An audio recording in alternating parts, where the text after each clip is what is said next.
Nossa alegria, telespectadores, por estarmos mais uma vez com vocês no programa ASP-UF em Ação da Associação de Professores Inativos da Universidade Federal Fluminense. Nosso programa está fazendo uma série de reportagens sobre a pobreza em seus mais diferentes aspectos. Nosso tema de hoje é relações intrínsecas entre pobreza, educação e cultura. O entrevistado escolhido foi o professor Luiz Guilherme Vergara, que é professor do Departamento de Artes da Universidade Federal Fluminense e atualmente curador e diretor-geral do Museu de Arte Contemporânea. Em se tratando de ser humano, professor, não se pode falar de pobreza sem abordar o seu aspecto oposto, que é a riqueza. E a nossa primeira pergunta é: como pensar riqueza humana numa visão crítica para a relação educação e cultura? Bom, antes de mais nada, quero agradecer a essa mobilização e esse convite para participar desse programa da ASP, né, de queridos professores aqui, está com a Tânia e o professor Antônio Pull. E, bom, certamente quando a primeira vez a gente se encontrou, começamos a tocar sobre o assunto e a gente começou a também refletir como pensar riqueza. E a questão da educação e cultura, ela já implica algo que é para como você reverte uma relação de pobreza e riqueza como fronteiras, como divisões e, digamos assim, estanques para a questão da riqueza como processo. Então, educação e cultura como dois processos em transformação. E o ser humano como sendo humano. E esse sendo humano é promover digamos assim, a mobilidade e expansão dessa condição humana. Ser um ser de transformação seria esse ser de riqueza. Um ser de curiosidade seria esse ser de riqueza. Um ser de participação e agenciamento é um ser de riqueza. Então, como você transforma essa pergunta, digamos assim, como uma relação intrínseca, tanto a educação e a cultura são, digamos assim, instrumentais. Elas são instrumentais para promover transformações e essas transformações atingem o sujeito.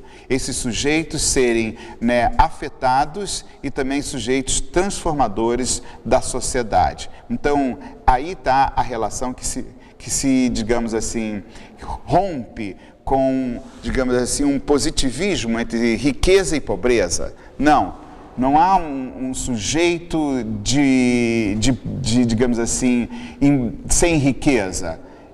Esse sujeito, ele é um sujeito que começa a tomar pé de si, tomar conta de si, na descoberta de si, ele descobre o seu potencial infinito de riqueza. E esse processo de educação e cultura é quando faz disso, né, dentro de relações e interações sociais. Então, esse sujeito é um sujeito da descoberta de si, do inventar de imaginários, protagonista dos seus imaginários, através de interações sociais. Então, aí ele é justo com, digamos assim, como um sujeito de riquezas, de transformações sociais. Então, acho que o papel de educação e cultura é ser alavancador de transformações que vão do indivíduo, tá, a um coletivo. E aí eu gostaria de chamar a atenção, a maior riqueza, então, é que esse sujeito passa a ser criador, mas aí também ele é um sujeito voltado à solidariedade humana, é voltada a ações coletivas. Então aí ele realmente é um produtor de riquezas no coletivo dessas interações. Ele é um transformador da cultura. Eu acho que o professor já entrou um pouco na nossa segunda questão, mas vamos continuar. Como pensar a arte como bem, riqueza, consumo e como exercício de liberdade e vontade de transformação fora de uma ótica neoliberal capitalista?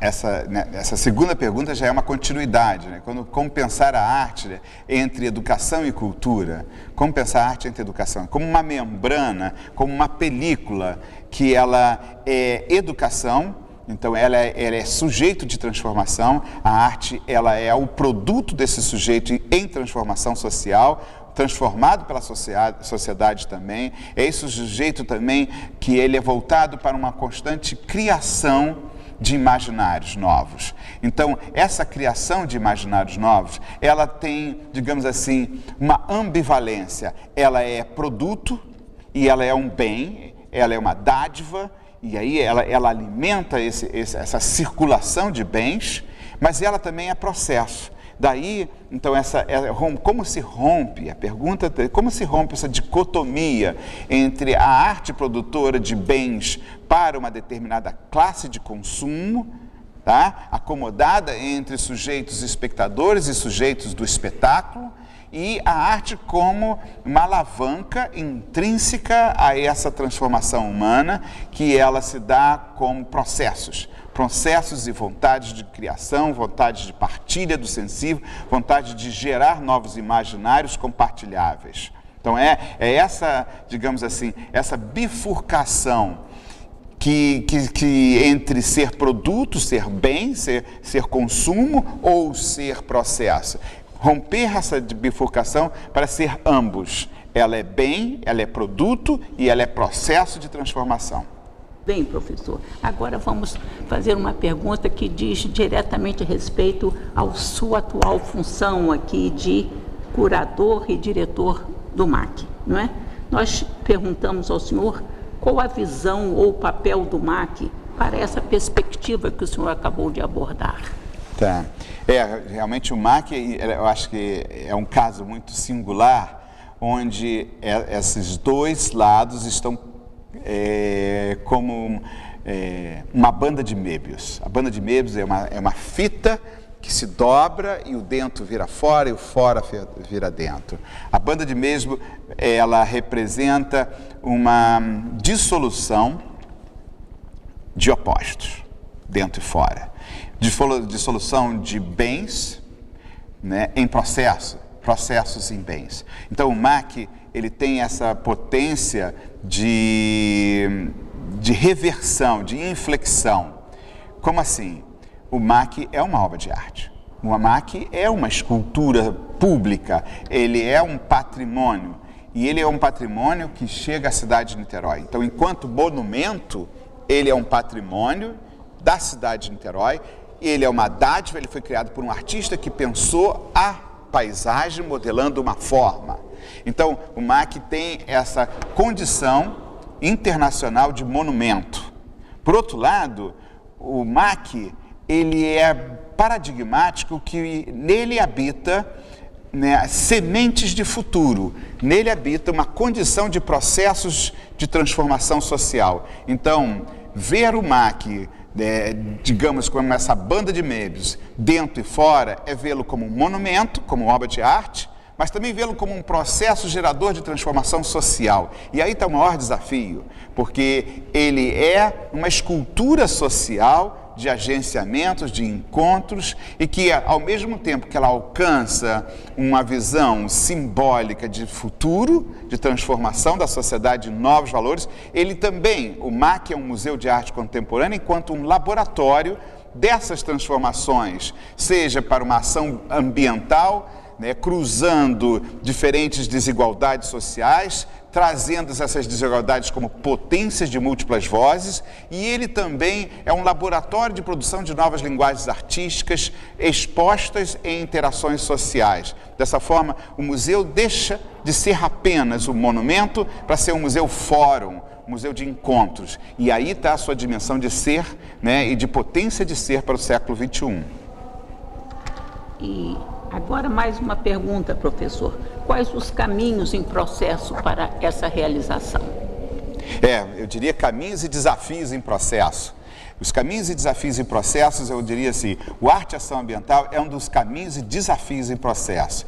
Pensar uma escultura que está em frente à Baía de Guanabara. Essa Baía de Guanabara está poluída. Essa Baía de Guanabara, ela é também histórica dos descobrimentos dos portugueses. Essa Baía de Guanabara, ela é um lugar de beleza e paisagem da história da arte, dos pintores viajantes. Então, como é transformar esse lugar da paisagem como um lugar de ação ambiental? Essa ação ambiental também é de desigualdades sociais. O projeto Arte e Ação Ambiental, nós temos um módulo na comunidade do Morro do Palácio, onde ali a gente apenas deu um primeiro passo para interagir como um laboratório de interações sociais. Então, o museu se espalha, alcança diferentes comunidades, não como um museu que quer democratizar a cultura para trazer pessoas para dentro do museu, mas levar processos de criação, processos de transformação, de cidadania, em várias escalas de linguagem e desenvolvimento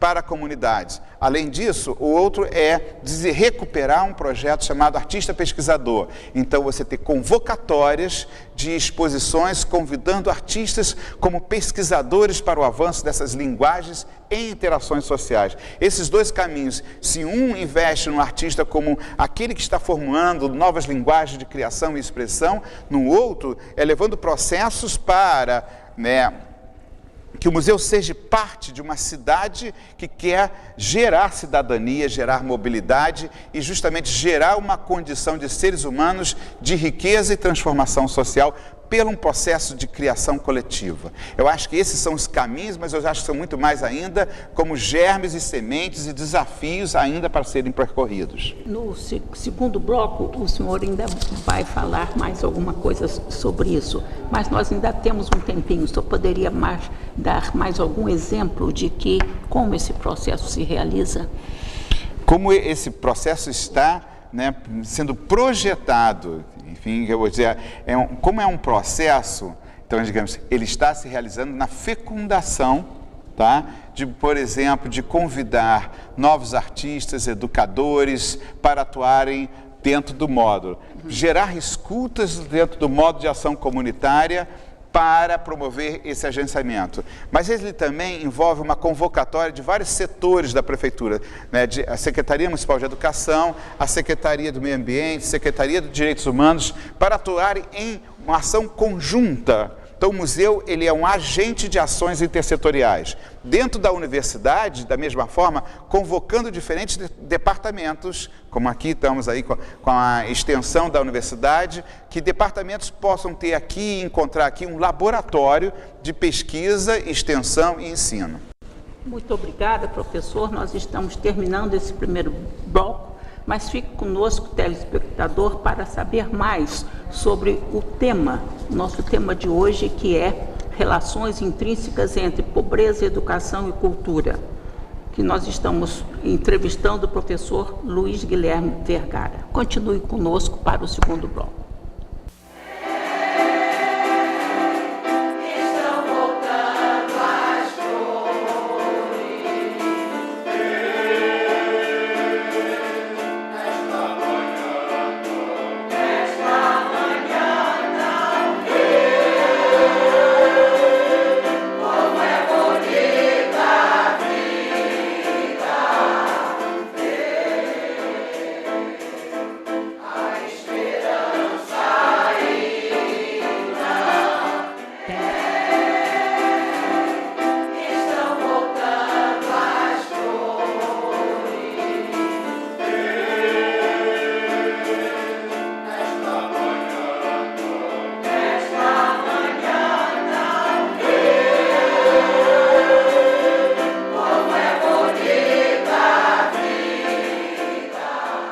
Neste segundo bloco do programa ASP-UF em Ação, da Associação de Professores Inativos da Universidade Federal Fluminense, continuaremos a focalizar o tema Relações Intrínsecas entre Pobreza, Educação e Cultura, focalizando o nosso professor Luiz Guilherme Vergara.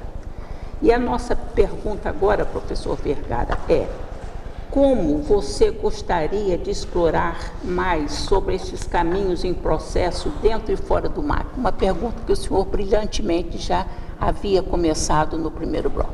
Justamente, voltando assim a uma necessidade de quebrar essa polaridade entre riqueza e pobreza. Então, eu acho que essa polaridade parece que os ricos, né, e aí é um exercício que a gente confronta o tempo todo, os ricos que são os donos das propriedades e que têm o poder de consumo, e nessa mesma moeda os pobres são aqueles alienados e tudo. Então, dentro dessa quebrar dicotomias, vamos retomar assim, que processos, que exercícios a gente pode pensar, tentando meditar um pouco mais sobre o MAC Niterói. O MAC foi construído e ele tem uma forma que é uma forma já bastante desafiante, porque o Niemeyer fez uma rampa vermelha que é de concreto. Uma rampa vermelha que, para você subir, ter acesso, a rampa tem uma espiral. E você sobe e ele tem toda uma carga que está ligada a um templo. Então, por um lado, ele aqui tem uma dimensão de um tapete vermelho para todos. Certamente isso é uma impossibilidade, né? Uma experiência de elite para todos. Eu gosto de colocar esse confronto aí, porque já botaria ricos e pobres. A própria forma artística, a potência artística do MAC é de uma utopia concreta.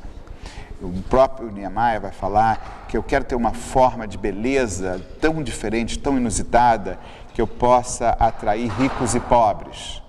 Bom, de uma certa forma, a gente pode considerar que o MAC, enquanto potência artística, ela é um lugar que a gente poderia, uma coincidência dos opostos, um lugar de coincidência das contradições. E só o lugar da arte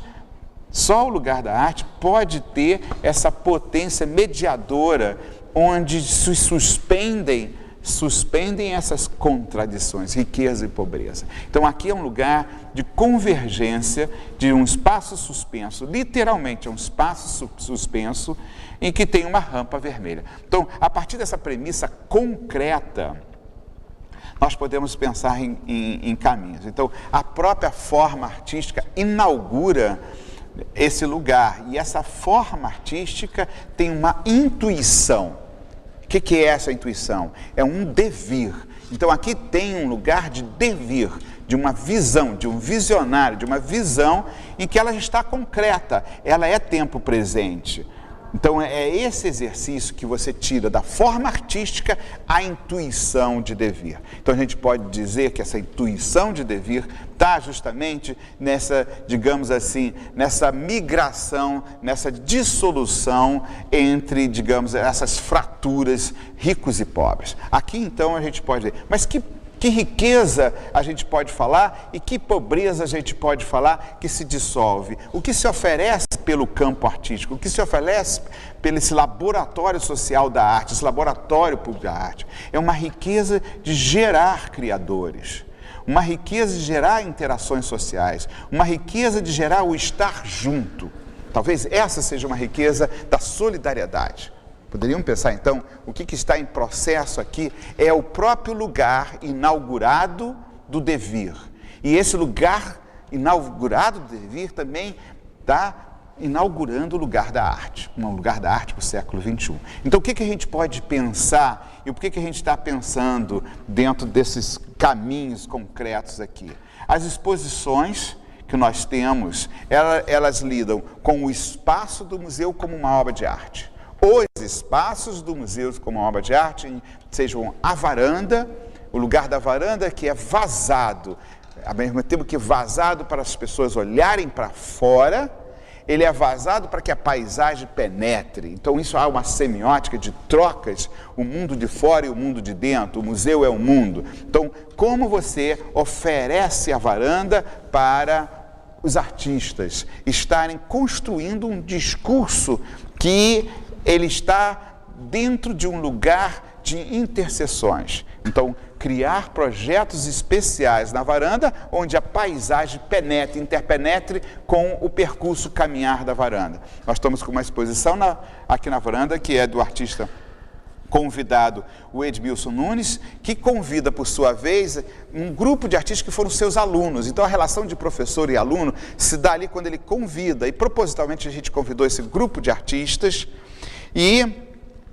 para construir um lugar de se habitar, um lugar de estar junto. Toda a varanda, então, recente, está aqui habitada com uma relação onde o professor artista hoje, ele não ensina a desenhar, ele não ensina a pintar, ele ensina proposições de construir lugares de habitar, lugares de estar junto.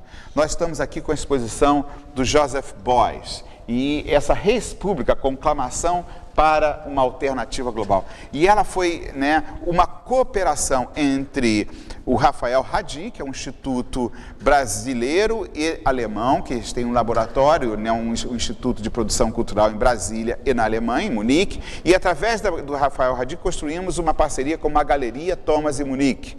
Então essa exposição traz um artista que é exatamente esse emblemático de um sujeito que é ativista, é um sujeito que inaugura o Partido Verde, é um artista que está envolvido com interações sociais, e ele também é emblemático na trajetória da arte do século XX como o artista que vai estar também engajado em defesa pela natureza. Então são exemplos em que a gente pode trazer homenagens a um legado do pensamento artístico para o século XXI. E o que tem isso a ver com riqueza e pobreza? O próprio Joseph Beuys, ele vai falar assim: a revolução somos nós.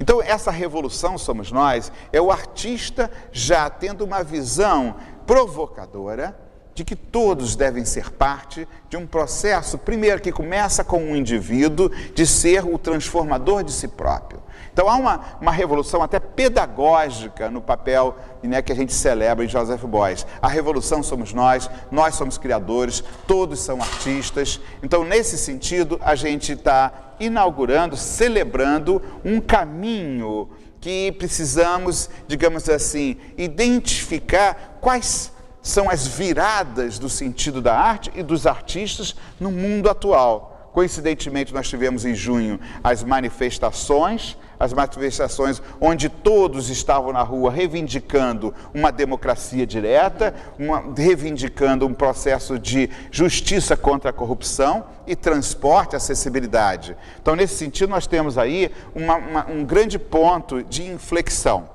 Então, esses são casos assim que o que é uma política de programações de exposição? O que nós desejamos trazer para colocar como vivência pública desses? É um protagonismo da arte como sendo também de agenciamento de transformações. Muito bom, professor. E o senhor, a gente sabe que é professor da Universidade Federal Fluminense e, ao mesmo tempo, está atualmente como curador e diretor-geral do MAC. Como o senhor vê o potencial do MAC para cooperar com a nossa universidade? Eu vou falar a princípio do Departamento de Arte da UF.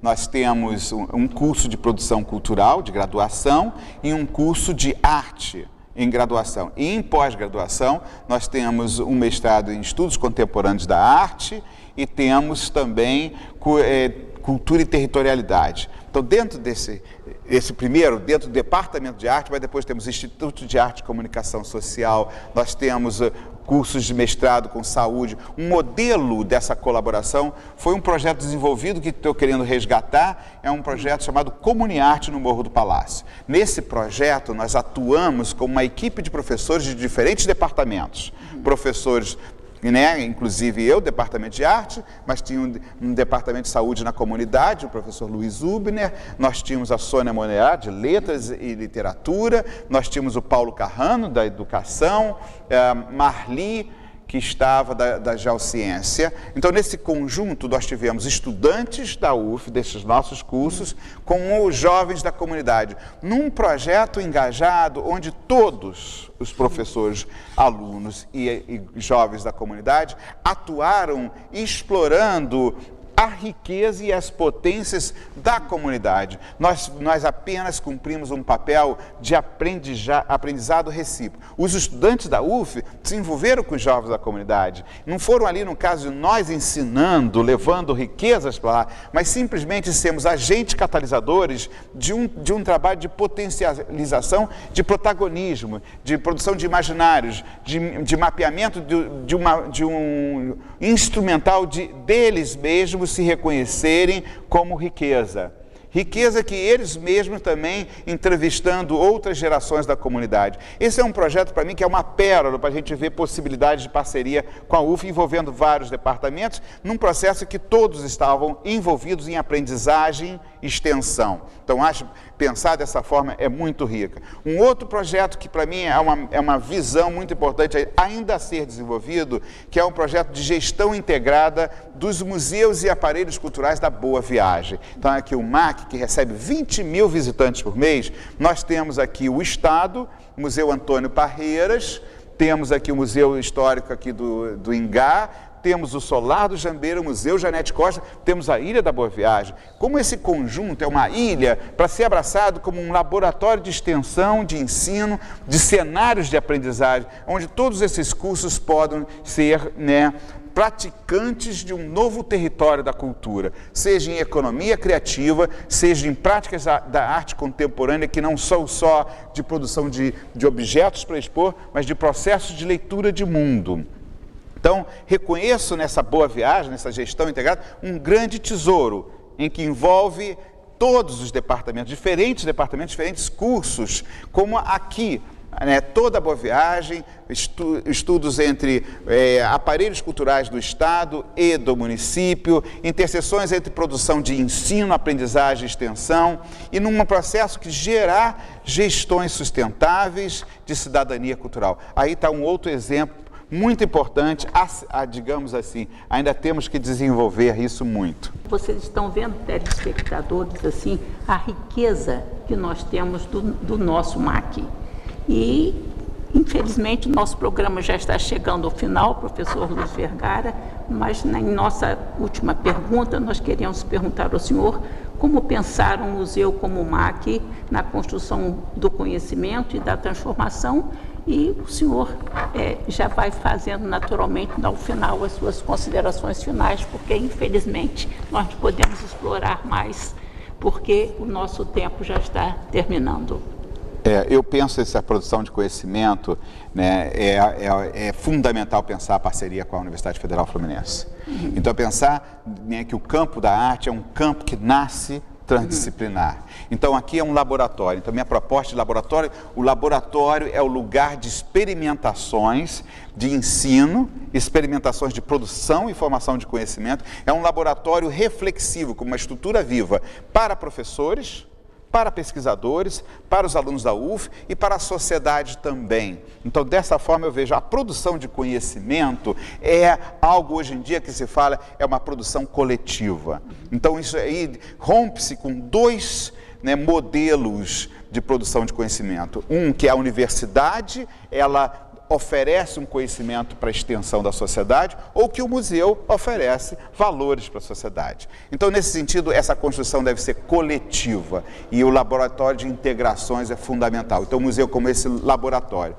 Bom, eu gostaria de agradecer imensamente essa oportunidade da Pró-Reitoria de Extensão, porque é dela que nós estamos falando, é com ela que nós estamos falando, e aí eu ponho, eu tenho essa zona híbrida de estar aqui no museu e ser um professor da Universidade Federal. Então, eu quero agradecer imensamente essa oportunidade de estar falando daqui, a partir de uma conclamação para uma parceria e cooperação. Muito obrigado. Nós que agradecemos ao nosso entrevistado, o professor Luiz Guilherme Vergara, e convidamos a você, telespectador, para acessar outros programas da AFP-UF em ação pelo nosso site, que está na telinha, ou pelo UFTube, E continue conosco, comunique-se conosco por e-mail, telefone ou endereço. Muito obrigada, professor.